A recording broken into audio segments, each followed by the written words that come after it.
If you thought that buying a home this year was going to get any better, well, think again. It's not just that home prices are predicted to rise once again, with some estimates being in double digits, or the supply chain, or the cost of building materials rising again, or the rise in interest rates. So today we're going to talk about the 5 things that you can do to put yourself in the best position right now to buy a home in what's probably the worst housing market ever. But before we do, what the hell is going on? Well, 2021 was a historic year for the housing market. It was fueled by a combination of buying activity, historically low interest rates, and cash-heavy buyers, and record low inventory, which obviously helped increase prices by over 21% in 2021. Now this year, home prices haven't let up, and they are now higher than what they were back in January of 2021 by over 15%. Zillow is predicting an increase of 22% in 2022 through the spring market, which means that if you buy a home right now for $400,000, that same home next year at this time of the year,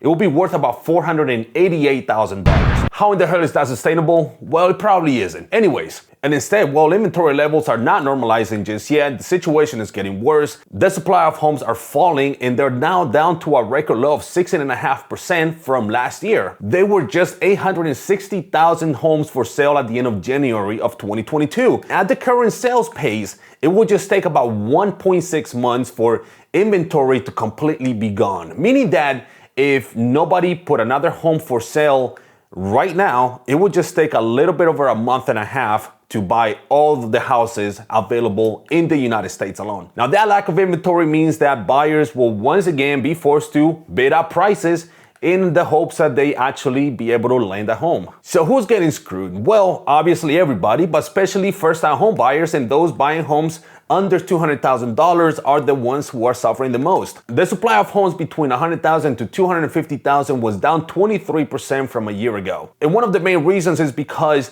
a big portion of all the sales were made by cash buyers, which rose to 27% from 19% last year. But the increase in prices is one thing that is affecting buyers, and the other one being interest rates. During the first 6 weeks of 2022, we've seen a staggering rise in mortgage rates, climbing from about 3.1% at the beginning of the year to about now 4% and even 4% in a lot of cases. And with the average price of homes right now being $350,000, if a buyer was to put down 5%, which is about $17,500, they will finance roughly $333,000. The difference between the monthly payments between a 3% mortgage and a 4% interest rate is about $185 a month or $2,220 a year. Most people, especially first-time home buyers, tend to stay in their homes about 5 years or so, which means that just a 1% interest rate difference means paying an additional $11,000 with the higher rate over that time frame. So, okay, now you get in, you're basically screwed. So what can you do? All right, well, number one,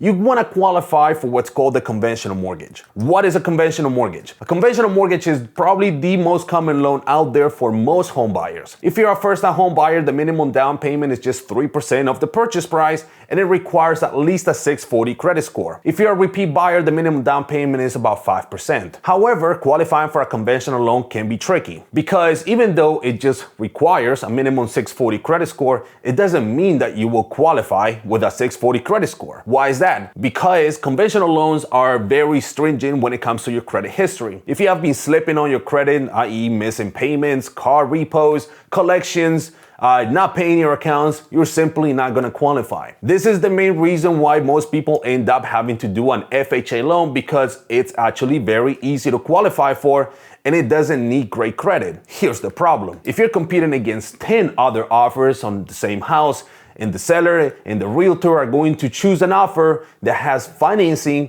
they will go and take the conventional loan financing over the FHA. Why is that? Because historically, appraisals for FHA loans can be more stringent than conventional loans. And in the past, like when it's an actual balanced housing market, between buyers and sellers, it was pretty common for people to negotiate on repairs. But now in 2022, there's not gonna be many sellers wanting to fix up anything in the home just for you. So if you go and have an FHA loan and you do an FHA appraisal and it comes back with certain repairs, you're obviously not probably gonna get that deal. And the seller's not gonna fix anything for you because they have a line of other buyers right behind who are willing to pay full price for the house, maybe even over the price, and are not gonna ask any repairs. This is the main reason why sellers take conventional offers over FHA. Now, the second thing is that because when you have an FHA loan pre-approval, you're basically telling the seller, you have a big stamp right here that says, I'm not really that very well qualified, and this is why I have to do an FHA loan. So if you're selling a home, who would you rather sell it to? A buyer with a 750 credit score who has very little to no debt, is putting a 5-10% down payment and has some money in the bank left over after the purchase, showing that this person is like very well qualified and the risk of him getting the loan denied is very little or zero, or a buyer with a 590 credit score who has barely enough to cover for a down payment and whose loan may end up getting denied, and in some cases he's looking for down payment assistance. Well, if I'm selling a home, and I think if you were selling a home, I think you will probably agree with me that we will sell it to the first guy who is much better qualified than the other one. All right, number 2, when shopping around for homes, get yourself pre-approved by a company's underwriter or go with a lender that can close your loan in under 14 days. Believe me, not every mortgage lender or bank out there can close you that fast. This is exactly why I'm saying go with somebody that can close your loan really quickly. And look, I don't think I need to explain this one too much, but I'm gonna do so anyways. Because if you're selling a home, probably one of your goals is to sell it as quickly as possible for as much money as you can. This is the mindset of basically any seller out there. And this is one of the main reasons why sellers end up taking cash offers, even though historically cash deals don't necessarily give them full price for their asking. But a seller has the comfortability that if they have a buyer who has just cash, they don't need to go through a bank or a lender to get the financing, and they can close pretty quickly. However, having cash doesn't necessarily mean that you will close in just one day. It takes about 7 to 10 business days on average to close on an all cash sale. So even though the buyer does not have to get a mortgage, he or she may still want to do an appraisal and get the title for the home, all of which will take a few days. So how do you compete here or win? Well, if you have a loan pre-approval for the strongest profile loan, which will be the conventional loan, and you can assure the seller that not only you're willing to pay full price for the home, but also have zero to no risk in qualifying, and your closing can be done really quickly because you're already pre-approved, your loan was looked at by an underwriter, and also because you did all of this up front, and so your lender can now close you in just under 2 weeks or 10 days, then you're basically putting yourself in a position where now, even though you have to get a loan, you are so really well qualified that a seller would look at your offer very strongly. Number 3, get your money up. And these days, just having enough money for your down payment and asking the seller to pay your closing costs, guys, that is over. You see, one of the biggest misconceptions that a lot of people make, especially first-time home buyers, and even those who bought a home maybe right after the crash in 2008, and they still believe that it's the seller's responsibility to pay for your closing costs. Look, guys, this couldn't be any further from the truth. You as a buyer are responsible to pay for your closing costs, whether you're buying your home all in cash or you're having to take on a mortgage. And no, your down payment is not your closing cost, okay? Your down payment is the initial investment that you're doing, which is required by whatever loan program you're doing. So if you're doing a conventional loan, your first-time home buyer, minimum would be 3% or 5%. Or maybe you're doing an FHA loan and that's gonna be 3.5%. So that is what the program requires for you to get the loan. Your closing costs are the cost of buying a piece of real estate. So I tell a lot of people, look, closing costs are kind of like when you buy a car. You have to go and pay the dealer fees, you have to put title, you have to put insurance. Obviously, maybe you already own a car, so you just roll the insurance over. You're gonna have some taxes, you gotta pay for tag, etc. When it comes to real estate, it's basically the same thing. You have to go and get the loan through a mortgage lender, and they're gonna ask you to pay to get the loan, obviously. Whether or not you choose to pay points is gonna be added to your closing costs. You're gonna need an attorney to close on the purchase, so you have to pay the attorney fees, you have to pay the title, you have to set up an escrow account, which is gonna pay for your taxes, your homeowner's insurance, you have to put insurance on the home, and you have to pay it for the first year. So all of these things add up. And obviously in real estate, over buying a car, the price tends to be a lot higher. So anyways, I'd say that the closing cost could be anywhere between 2 to 3% of your purchase price. Therefore, on top of having money for your down payment, be sure that you also have money for your closing cost. Here's the kicker. You're buying a home in 2022, and look guys, it's been the same over the last 2 years. You may also have to pay more for the house than what they're asking for if you want to beat out another offer.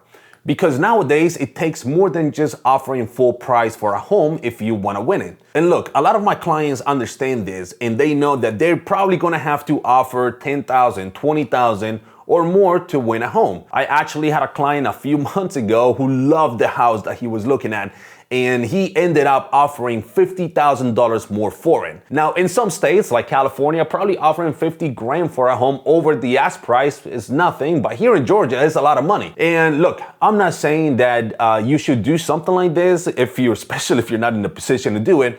But look, I just want you to understand the magnitude of what some people are doing and are capable of, and who you are having to go against. So number 4, get yourself a realtor who deals with more listings than buyers. Now look, this is going to be a little bit tougher because you may not even know any realtors to begin with or a good one to begin with. By the way, if you're a realtor, you're watching this video, I'm not looking to throw shade at any real estate agent or any realtor who's getting started in the industry.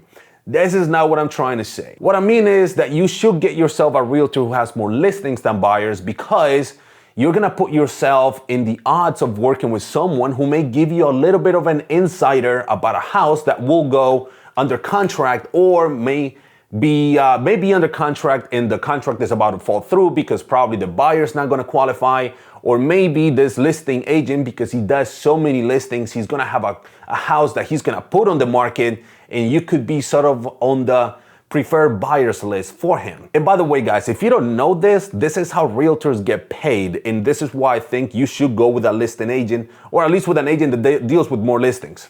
Correction. So anyways, the seller typically pays 6% of the sales price for real estate commissions. It's gonna be 3% for the realtor who's listing his or her house, and 3% for the buyer's realtor. Guys, this is big bucks over here, because think about it. On a $600,000 sale, each realtor is looking to earn about $18,000 a piece, which means that to sell a $600,000 home, the seller is going to have to pay about $36,000 in real estate agent commissions. So this should tell you why a listing agent would love to keep the whole 6% instead of having to share with another agent, which means that they would love to do what's called a dual representation.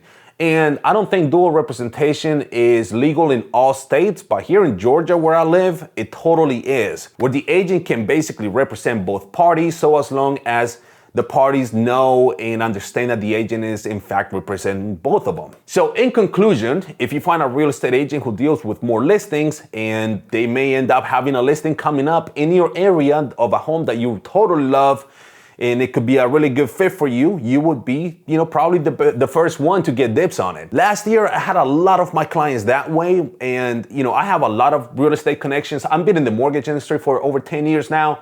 And I had so many buyers who I basically paired up with some of the agents that I work with, because I knew that I had an agent in different parts of the city who was going to put a house up for sale. And before they did, I always told my real estate agent partners to let me know if they were going to have a listing coming up. And we were able to connect some of our buyers, and it was pretty awesome, because otherwise they would have had to go and compete on the open market. And trust me, you don't want to do that. So anyways, and I almost forgot, by the way, listing a house has a lot of expenses for a real estate agent. A good realtor will want to get professional pictures taken, which can be about $200, and it's going to come out of their pocket. They're also going to be, doing staging, which not many agents do, especially right now. But if it's a little bit of a higher price home, staging is totally important, and it can be really expensive, and it can take some time. Also, and this is something that basically every real estate agent has to do, is that they have to put the listing on the multiple listing services, otherwise known as the MLS, which cost money. I believe it's about $700 for each listing to be on there. So yeah, therefore any realtor would love to sell a home way before they have to do any of these things. Finally, number 5, look for absentee owners. Okay, this is going to take a lot more work and it's not going to be that easy, but look, nothing right now is, so what the hell, I might as well tell you about this one strategy. Anyways, what is an absentee owner? In plain English, this is basically a landlord, which for the most part, they don't even live in the state.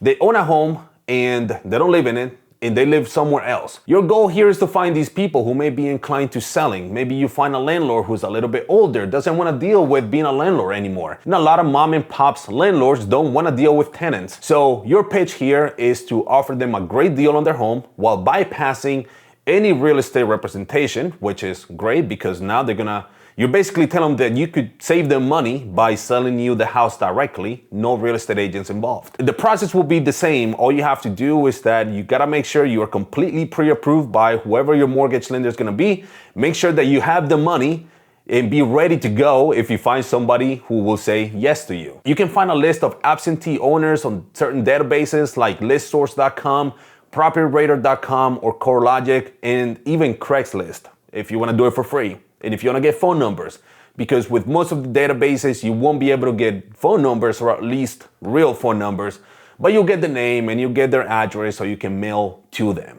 Look guys, I know the market sucks right now and probably you're thinking the same thing that a lot of people are.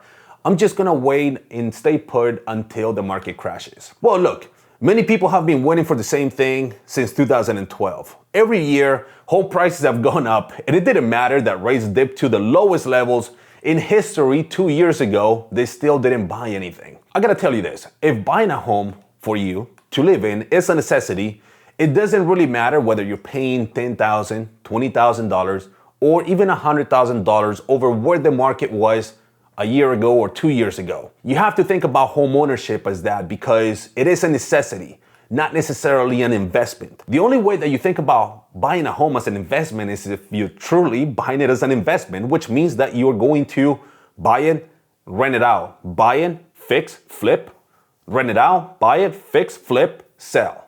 That's the only way when you start thinking about, okay, well, I don't want to overpay for this house because it doesn't make sense for the numbers. But if you, just like most people are, you ultimately need a place to live in, you need to pay, whether it's gonna be rent or the place that you own. And with rent prices going up, home values keep going up also, you may be better off if you're gonna be in an area for a couple of years or more. You may be better off just buying if you have the means to do it, if you have the right credit scores and you can achieve it.